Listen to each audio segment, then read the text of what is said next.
বিসমিল্লাহির রহমানির রহিম আলহামদুলিল্লাহি রাব্বিল আলামিন আর রহমানির রহিম মালিকি ইয়াউমিদ্দিন ইয়্যাকা না'বুদু ওয়া ইয়্যাকা নাস্তাঈন ইহদিনাস সিরাতাল মুস্তাকিম সিরাতাল লাযিনা আন'আমতা আলাইহিম গায়রিল মাগদুবি আলাইহিম ওয়ালাদ-দাল্লিন।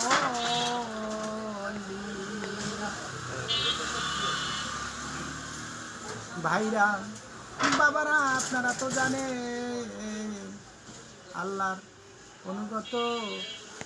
অনুগত আমরা, রাসূল এর উম্মত আমরা। এই উম্মত হইয়া উম্মতের কাম কি করলাম? তাইলে শোনেন, আল্লাহ যত নবী রাসূল সৃষ্টি করেছে সবাইর উপর এক একটা দায়িত্ব দিয়েছে ইসলাম পরিচালনা করার জন্য। ভাইরা, বাবারা, আপনারা তো বোঝেন, আপনারা তো জানেন।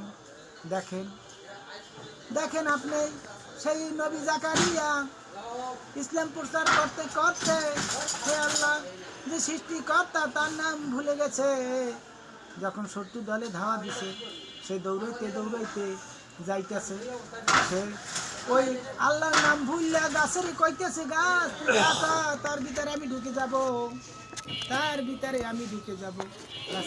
ঢুকে যাবে। গাছের কাছে সাহায্য চাইলো, গাছ তাকে ফাইরা দুই দাগ হয়ে গেল, তার ভিতরে ঢোকার পরে শত্রু যাই দেখে যে কোথাও দেখে না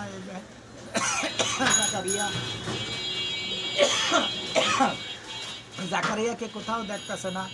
এখন তারা চতুর্পাশে ঘুরতেছে, শয়তান কইতেছে এখন তো আমার দরকার জায়গায়। শয়তান সেই আইসা বলতেছে, বাবারা, ভাইরা, দেখো তোমাদের এই নবী এই গাছের ভিতরে প্রবেশ করেছে না, দেখা যাচ্ছে না। গাছের ভিতরে প্রবেশ করার পর দেখতেছে পাঞ্জাবির একটু কণা গাছের ভিতর দিয়ে ফাঁক দিয়ে বাইরেই রয়েছে, এই দেখা সবাই বলতেছে ঠিক আছে, এই গাছের ভিতরে প্রবেশ করেছে। শয়তান এই বইলে চলে গেল। ওরা কি করলো? ওখানে বৈশা করা তাই না, গাছটারে কাটলো, কাটিয়া ফাটতাছে। তখন আল্লাহ বলতাছে, হে জাকারিয়া, তোমাকে বলা হইল তুমি যদি এই করাতের কানুনের ঠেলায় যদি তুমি কোনো উহু করো তাহলে তোমার নবীত্বতা কাইটা দেব, তাইলে তোমার নবুয়তি থাকবে না। দেখেন তার তুমি জানো, তুমি যদি গাছের কাছে সাহায্য না চাই আমার কাছে চাইতা, আমি তোমার সাহায্য আগেই করে রাখছিলাম।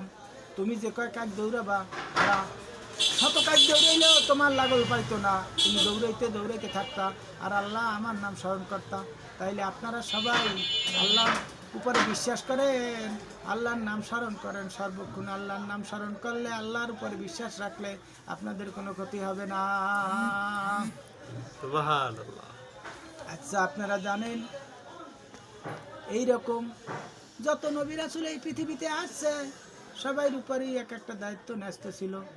যেমন ইউনূস নবীকে বলল তুমি ইসলাম প্রচার করো। ইউনূস নবী ইসলাম প্রচার করতে করতে একদিন হঠাৎ আল্লাহকে ভুলে গেছে। সে নৌকায় বৈশা চলে যাইতেছে, আল্লাহকে ভুলে যাইয়া সে ভয় ঠেলায় নৌকায় চড়ে যাইতেছে। নৌকার থেকে সে নদীর ভিতর পড়ে গেল, পড়ে যাইয়া মাছের পেটে চলে গেল। তখন মাছের পেটে যাইয়া আল্লাহকে ডাকতেছে, আল্লাহ আমি ভুল করেছি, তোমাকে না ডাইকা, তোমাকে না স্মরণ কইরা, তোমার সাহায্য না চাই আমি ভুল করেছি। তখন একটা ওহী আইলো যে তুমি ইসমে আজম পাঠ করো। ইসমে আজম পাঠ করলে তোমাকে আল্লাহ ওখান থেকে রক্ষা করতে পারে। তখন 40 দিন ওই ইসমে আজম পাঠ করতে করতে দেখা যায় একদিন মাছের পেটে ব্যথা উঠা তাকে নদীর চরে ফেলাই গেল। দেখেন, বিশ্বাস রাখেন সেই আল্লাহ এখনো আছে, সে কোথাও যায় না। সবাই তার উপরে বিশ্বাস রাখেন, সৎ পথে চলেন, সৎ কামাই খান, তাইলে দেখতে পারবেন আল্লাহ সাহেব খাঁটি বান্দা, রাসূল সাহেব খাঁটি উম্মত। আপনারা খাঁটি হইতে হলে কী দরকার আছে, কী করার আছে, কী কর্তব্য আছে সবারই জানতে হবে। সবার মাথায় আল্লাহ ব্রেন দিছে, সবার মাথায় আল্লাহ বুদ্ধি দিছে, সবাইকে আল্লাহ বুদ্ধি দিছে, ভালো পথ চিনেই দিছে, খারাপ পথ চিনেই দিছে। আপনারা যদি ভালোভাবে চলেন, ভালো কাজ করে, তাইলে আপনাদের ভালো ফল আসবে। এখন না আসুক, সেই কাল কিয়ামতের মাঠে আসবে। সত্য বল সুপাতে চলো রে আমার পাগল মন, সত্য সুপাত না চিনিলে সামনে তোর আছে সমন। সত্য বা সুপাতে চল ওরে আমার পাগল মন, সত্য সুপদ ছিলে পরে রাসূল হবে তোর যাবি, সত্য বাল সুপাতে চল ওরে আমার মন। সত্য পথে চললে, সত্য কাজ করলে, সত্যভাবে চললে আল্লাহ রাসূল তোমার জামিন হয়ে যাবে। সত্য পথ চললে, সত্য কাজ করলে, সত্যভাবে চললে আল্লাহ রাসূল তোমার জামিন হবে। আর সত্য সুপাত না চিনিলে আল্লাহ তোমার জামিন হবে না, আল্লাহ রাসূলও তোমার জামিন হবে না। আপনারা জানেন বাবারা, ভাইরা, আমি তো কোনো ভক্তা না, আমি সাধারণ মানুষ। আমি সাধারণ মানুষ হইয়াও আপনাদের কাছে বলতাছি, আল্লাহ যদি আপনাদের হাত দারাজ করুক, আল্লাহ আপনাদের এই সামনে আপনাদের রোজা আসতেছে, সেই রোজায় যদি আপনারা আল্লাহর নামে তওবা করে সত্য পথ অনুসরণ করেন, সত্য পথে চলেন, তাইলে দেখবেন কাল কিয়ামতের মাঠে আপনারা পলকের মধ্যে রাসূলের সুপারিশে পার হয়ে যাবেন। সুবহানাল্লাহ। আপনারা জানেন ভাইরা, বাবারা, মা বোনরা, আপনারা জানেন সবার মাথায় বুদ্ধি দিছে, সবার মাথায় জ্ঞান দিছে আল্লাহ, সবাইকে সৎ পথ আবার খারাপ পথ দেখাই দিছে। যদি আপনারা সৎ পথে চলেন, তাহলে সৎকর্ম করেন, তাইলে আল্লাহ আপনাদের কাল কিয়ামতের মাঠে রাসূল আপনাদের জামিন হবে, আল্লাহ আপনাদের মাফ করে দিবে। আল্লাহ এই দুনিয়ায় কেউ নূতন আসে, কেউ নূতন মেহমান হয়, আর কেউ পুরান হইয়া এই দুনিয়াতে চলে যায়।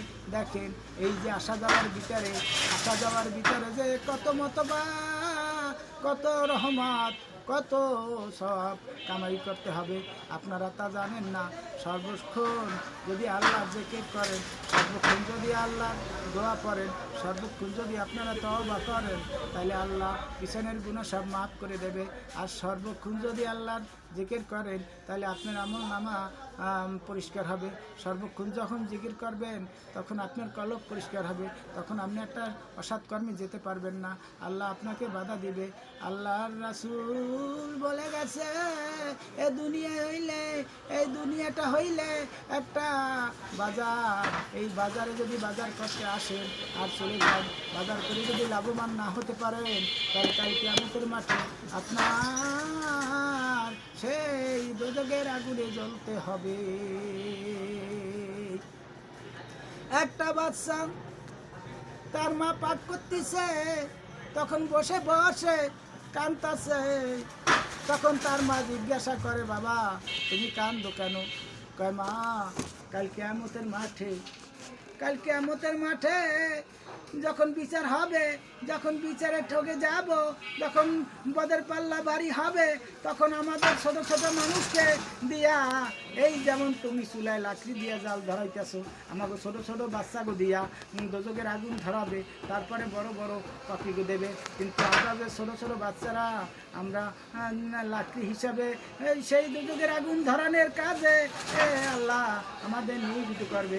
আর যদি আমি আল্লাহর কোনো কাজ করে যেতে পারি, আর যদি রাসূলের রাসূলের কথা মতো চলতে পারি, রাসূলের হাদিস মতো যদি চলতে পারি, তাইলে আমাদের রাসূল সুপারিশ কইরা বেহেশতে নিয়ে যাবে। বাবারে, ভাইরে, মা বোনরা, আপনারা অতি সহজেই আপনারা কামেলদার হতে পারেন, অতি সহজেই আপনারা স্বামীর খেদমত করলে, স্বামীর সব কিছু হেফাজত করলে, তাইলেই আপনাদের ব্যস্ত নিশ্চিত। স্বামীর সাথে ভালো ব্যবহার, স্বামীর হেফাজত করা এবং স্বামীর সব কিছু পাহারা দিয়ে রাখা, এইটাই আপনাদের দায়িত্ব। আর ঘরে বসে আল্লাহ জিকির করবেন, আর আল্লাহ নামাজ, আল্লাহ রাসূলের নামাজ পড়বেন, আল্লাহর নামাজ পড়বেন। যদি আপনারা ঠিকমতো পড়ে দিতে পারেন, তাহলে কিয়ামতের মাঠে আপনাদের পথ পরিষ্কার হয়ে যাবে। আর এক জিনিস আছে, আপনাদের সৎভাবে চললে, সৎকর্ম করলে, সৎকর্ম করলে, ছেলে সন্তানদের সৎভাবে ব্যবহার করাইলে, ছেলে সন্তানদের সৎভাবে রাখলে আল্লাহ আপনাদের হেফাজত করবে। আমি সাধারণ মানুষ, সাধারণভাবে বললাম, সাধারণ বক্তা হিসাবে আমি আপনাদের সামনে আরও দুটো কথা বলতে চাই। আপনারা জানেন এই দুনিয়ায় ক্ষণিকের জন্য, এই দুনিয়াটা ক্ষণিকের জন্য। আয় মা বাবা, ভাই বোন, আত্মীয় স্বজন সবাইকে দেখা, সবার সাথে ভালো ব্যবহার কইরা, সৎ পথে চইলা, খাওয়া দাওয়া করে যদি যাইতে পারেন, সৎ খানা খাইয়ে যদি যাইতে পারেন, তাহলে কিয়ামতের মাঠে আপনার কোনো ক্ষতি হবে না। সেই রাসূল আপনাদের জামিনদার হবে।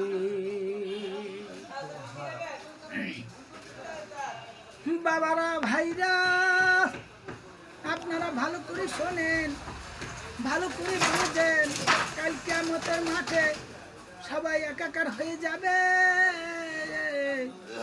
আর সবাই নাফসি নাফসি বলবে, নাফসি নাফসি, নাফসি নাফসি হলো আমি বাঁচি, ইয়া নাফসি,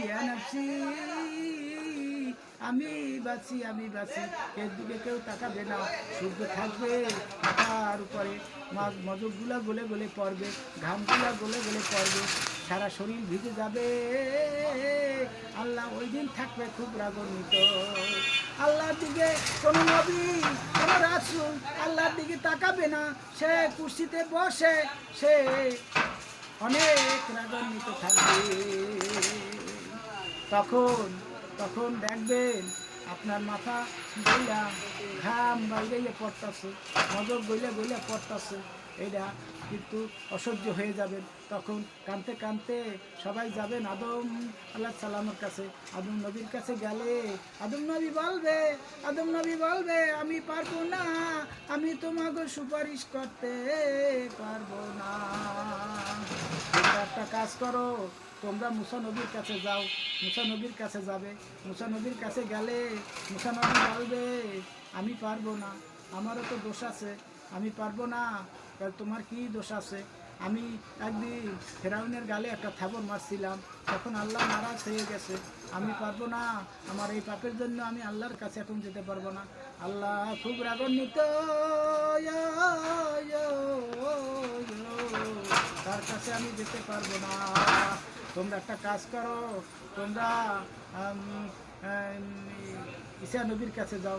ঈসা নবীর কাছে গেলে সে হলে আল্লাহর ছেলে, তার কাছে গেলে তোমরা পারবা তার সুপারিশ করতে। ঈসা নবী বলবে আমি পারবো না, আমি ভুল করেছি, আমি পারবো না। তাইলে তোমরা একটা কাজ করো, হযরত মুহাম্মদ সাল্লাল্লাহু আলাইহি সাল্লামের কাছে যাও। হযরত মুহাম্মদ সাল্লাল্লাহু আলাইহি সাল্লাম কোথায়? তখন হযরত মুহাম্মদ সাল্লাল্লাহু আলাইহি সাল্লামের কাছে যাবে। হযরত মুহাম্মদ সাল্লাল্লাহু আলাইহি সাল্লাম সিজদায় পড়ে কাঁদবে, ইয়া উম্মতি, ইয়া উম্মতি, ইয়া উম্মতি, ইয়া উম্মতি, ইয়া উম্মতি কইয়ে কাঁদতেছে, মাথা উঠাইতেছে না। তখন তার কাছে তার সব উম্মতগুলো যাবে, যাইয়া কান্না করবে, হুজুর আপনি মাথা জাগান, দেখেন আপনার সব উম্মত হাজির হয়েছে। তখন আল্লাহ বলবে দোস্ত তুমি তাড়াতাড়ি মাথা উঠাও, তোমার সব উম্মত আমি পার করে নেব। ওয়াদাবদ্ধ করার পরে আল্লাহর রাসূল সে মাথা উঠানোর পরে দেখা যাবে সে কাঁদতেছে। দোস্ত তুমি আর কাঁদো না, তোমার চোখের পানি মুছে ফেলো, তুমি আসো তোমার উম্মতের লাঠি খাতা লইয়া।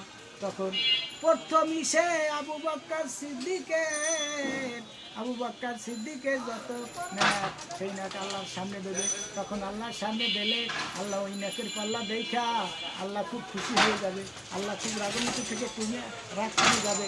তখন আস্তে আস্তে আস্তে আস্তে দেখবে যে আল্লাহর সাহায্য চাইয়া, আল্লাহর জিকির কইরা, আল্লাহর নামে নামাজ পইরা, আল্লাহর সব কিছু কইরা তার দোস্তারে খুশি করেছে। তখন তাদের মতো 70,000 যত লোক তখন বলবে যে ফেরেশতাকে ডাক দিয়া যে ভাই, রে ভাই, তোরা এই 70,000 বেহেশতি মেহমান এদেরকে বেচতে নিয়ে যাও। তারা বিনা হিসাবে 70,000 বেচতে চলে যাবে। তারপরের গুলার হিসাব হবে, নিকাশ হবে, এই 70,000 জন বেচতে চলে যাবে। আপনি এমন কোনো কাজ করবেন না, এই পৃথিবীতে এমন কোনো পাপ করবেন না যে এই 70,000-এর ভিতরে থাকতে না পারেন। সুবহানাল্লাহ, আলহামদুলিল্লাহ। হে আল্লাহ, আপনারা সবাই আল্লাহর জিকির করবেন, হাঁটবেন আল্লাহর জিকির করবেন, পলকে পলকে আল্লাহর জিকির করবেন, হাঁটতে হাঁটতে নিঃশ্বাসে নিঃশ্বাসে আল্লাহর জিকির করবেন। দেখবেন আল্লাহ সর্বক্ষণ আপনাদের সাথে থাকবে এবং আল্লাহর রাসূল সর্বক্ষণ আপনাদের সাথে থাকবে। আমি বেশি বক্তব্য দিতে চাই না, এই বক্তব্য শেষ করতেছি আপনাদের কাছে এই বক্তব্য আমি চিরস্থায়ী যেন করতে পারি, এই জন্য আপনারা আমার জন্য দোয়া করবেন। সুবহানাল্লাহ, আলহামদুলিল্লাহ, লা ইলাহা ইল্লাল্লাহ, মুহাম্মাদুর রাসূলুল্লাহ। একবার তওবা করুন, রাব্বি মিন কুল্লি যামবি ওয়া তুব আলাইহি, লা হাওলা ওয়া লা কুওয়াতা ইল্লা বিল্লাহি আল আযীম। আলহামদুলিল্লাহি রাব্বিল আলামিন।